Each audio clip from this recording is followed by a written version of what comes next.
Hey there, this is James Darknell from the Foundry, and in this episode of Modo In Depth, I'm going to be covering all of the settings of the work plane. So first what I'm going to do is I'm going to be going over all of the settings of the work plane control panel that we have here in the user interface. Next, I'll be going and showing you some different ways to define a custom work plane. And lastly, I'll show you the keyboard shortcuts associated with the work plane. So let's jump in. So if you've been using Modo for any amount of time, you've probably noticed this white grid that sort of bounces around as you're using the tools. And maybe you weren't exactly sure what that is. If not, this is definitely the video for you. This grid here is the work plane. Now, what is a work plane? I guess in its essence, the work plane is really a visual indicator for the depth of the third axis whenever you're modeling. So whenever you're trying to align, say, two objects together, there's a couple ways of doing that.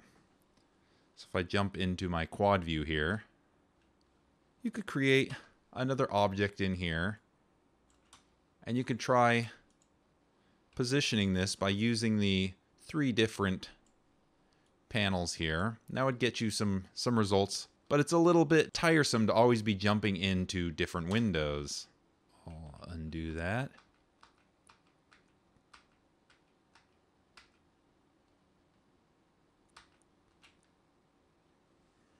So what we've added in is this construction plane that we call the work plane, and really what it is for is to give you predictable and repeatable results when you're modeling. So any operation that you do is always governed by this work plane. So say if you're drawing a cube out, that first face that you draw lies flat against your current work plane. And then as you draw that out and create depth, you see that define that. So really, wherever your work plane is. So you can think about it like this. You have sort of your X, go like this. So you have your X and your Y, and you can control that very easily with your mouse by moving it left and right or up and down. But the problem is you have a two-dimensional screen and there's no way to control the depth. And that's really where the work plane comes in when you're working with it. So if I were to draw several planes here, I'll just hold down the Shift key and draw all of these out.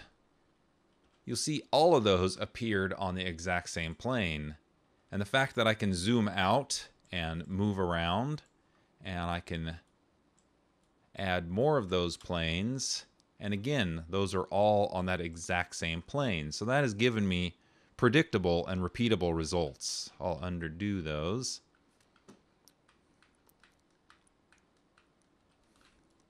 So whatever you do always happens at the intersection of the position of your mouse pointer, the mouse pointer itself, and where that intersects with the work plane.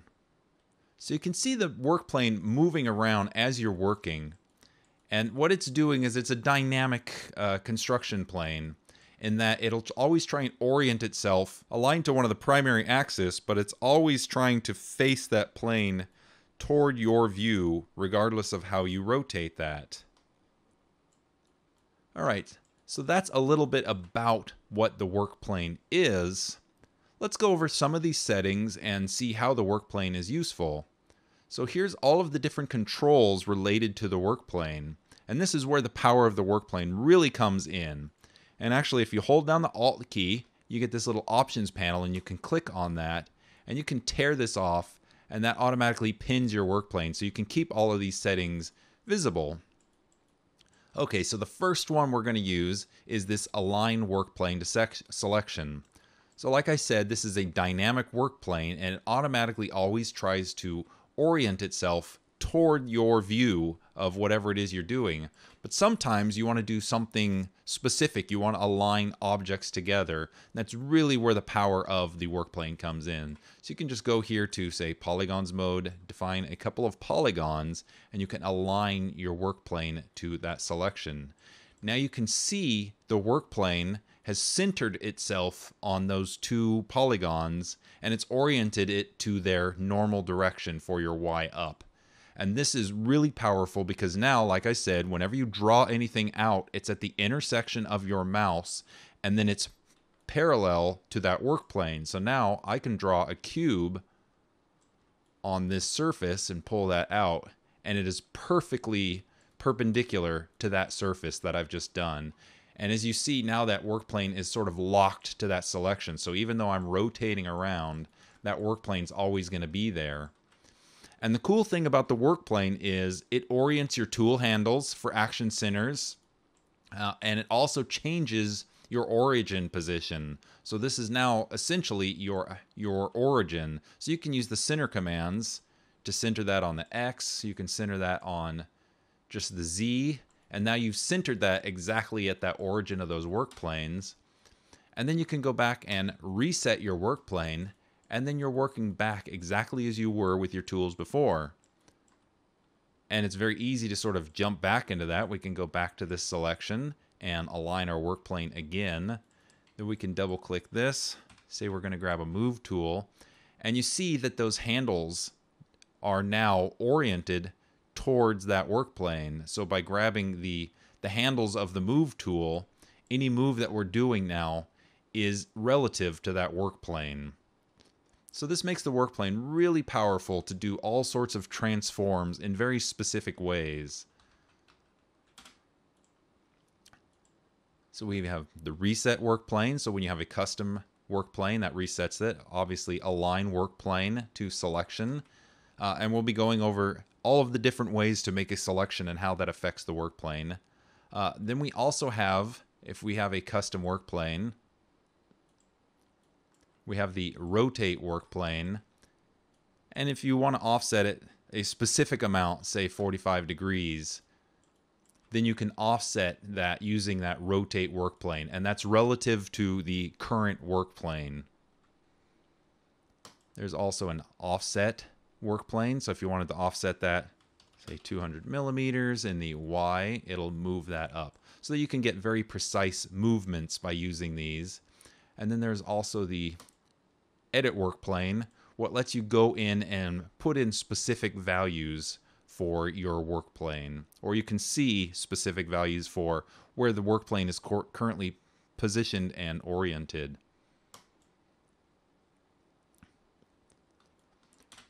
Now the next one is this work plane tool.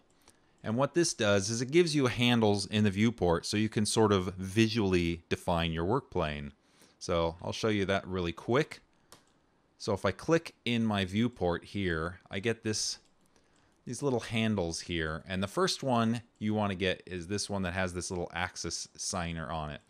And it works best if you're working in conjunction with snapping. So I can hold down my X key and move this little guy and snap that. Get our cool tool back on. Click on our viewport. All right, holding down X, and I move that. And you see the blue is this Z-axis indicator, so we can snap that into here. And the red is the X-axis indicator. And I will drag that over here and snap that guy. So now if we toggle off our preview for that setting, we've just defined that as our work plane. So now we can Q to drop the tool, and then that allows us to use that work plane and continue working. And when we're done with that, we can reset our work plane to return it to normal. So that is how the work plane tool works. Now the next two settings are just little toggles that'll affect your current work plane. So let's say, for instance, I draw out a plane and I move this guy away from the origin, and I'm there. Okay, so now you can see my work plane is further away from my origin. So if I draw a plane here, you can see that that is drawing on the current position of the work plane, which is offset from the 0. So if I set this lock plane to origin, it's always going to make the position of the plane's depth be at the origin of whatever the axes are. So now if I draw another plane like that, you can see how that's offset, because that, with this option active, that plane is actually on the 0 axis for whatever axis your work plane happens to be oriented against.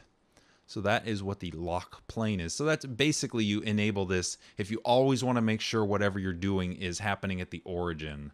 Like, I'm going to delete those two guys, and even though I'm further away from the origin, I can draw out a couple of shapes here, and then you can see all of those happened on that ZY plane.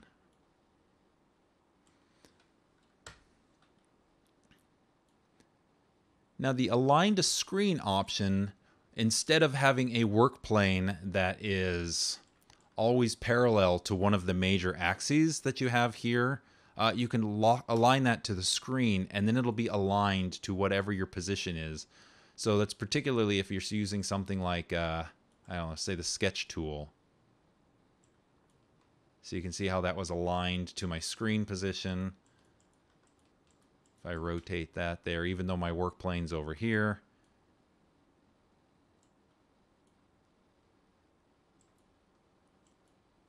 you can see that that was aligned to my view. So basically, it makes sure whatever you're doing is always parallel to your current view when you're doing that. So I'll select those 3 guys and delete. This last option here is just a draw axis thing, and it just tells you where your work plane is, where your work plane origin. It's especially useful if you've aligned your work plane someplace else, and you just want to know what your axis origin axes are for that. And one of the options that we added in version 10 is this assign bookmark control. And this is great, that we can make custom bookmarks. So if I take this and I align the work plane to the selection,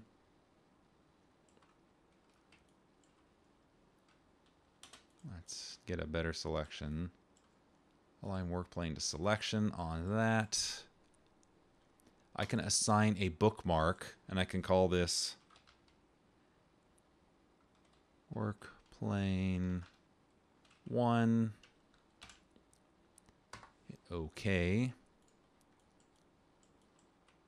Now I can reset that work plane.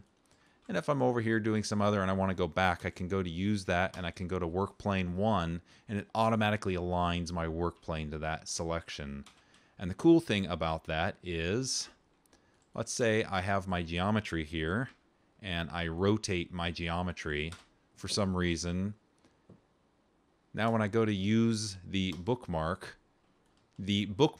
is associated with the polygons that create the bookmark, not the world position when the work plane was created. So that's a really useful thing, that you can basically use some part of your geometry as a bookmark, and then as you move or transform your geometry, the bookmark is essentially updated to orient to that new position. So I'll undo that. So that is all of the different settings of the work plane control panel. So I can disable this, and we're going to use this little piece of geometry here, and I'm going to define some custom work planes for you. So now if we make a selection in, say, vertex mode on that, you're going to see, and we go to align work plane to selection, what it does is it puts the origin of the work plane at the position of that, but it is always stays parallel to that XZ plane on the ground. It doesn't have enough information with just one point to select that, but it's a good way to define a specific position. So now if I wanted to, say, center a little sphere on exactly where that vertex is, I could go into polygons modes here and center that, and then I could disable my work plane, and then now that little sphere is just perfectly centered on where that vertex is. can delete that. So now if I'm in vertex mode and I select 2 points, the first point defines the origin position and the second point then defines the orientation. So now if I align my work plane, you see how it's centered here, and then it tries to take the normal direction, which is average from the 2 adjoining polygons, to position that plane. So now any operation I do is going to be relative to those 2 points, but aligned with that current work plane.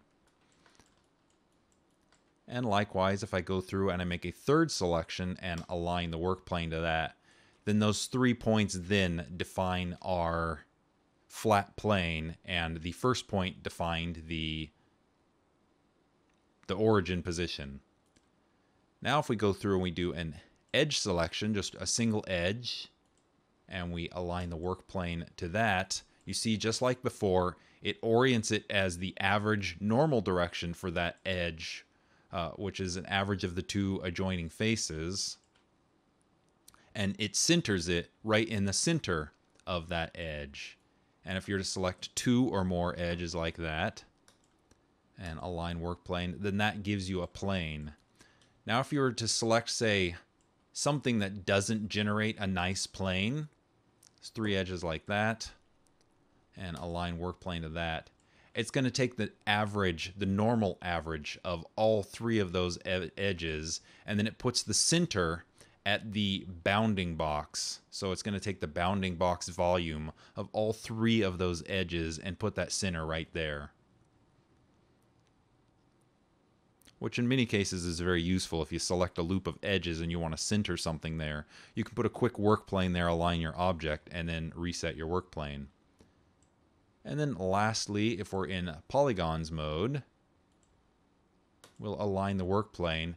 It always aligns the work plane's orientation to the normal and then centers the work plane origin at the center of the polygon.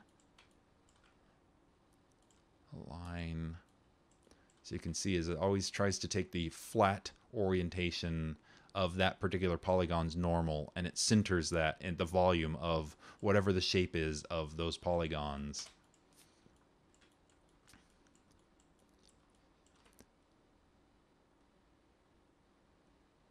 So there's a couple of keyboard shortcuts that you can use that'll help speed up your workflow with working with the work plane. So say for instance you make a selection, you can hit Shift Home, and that will automatically align your work plane to that selection. And then you can press the End key on your keyboard to reset your work plane. Now if I press Shift Home on here and I reset that, I can also hold my mouse button here, and then I can press Alt O, and that has moved my work plane automatically to the plane where my mouse was over. So if I hit Alt O again, it hasn't changed the orientation of the plane, but it has changed the origin and its position to precisely where my mouse was.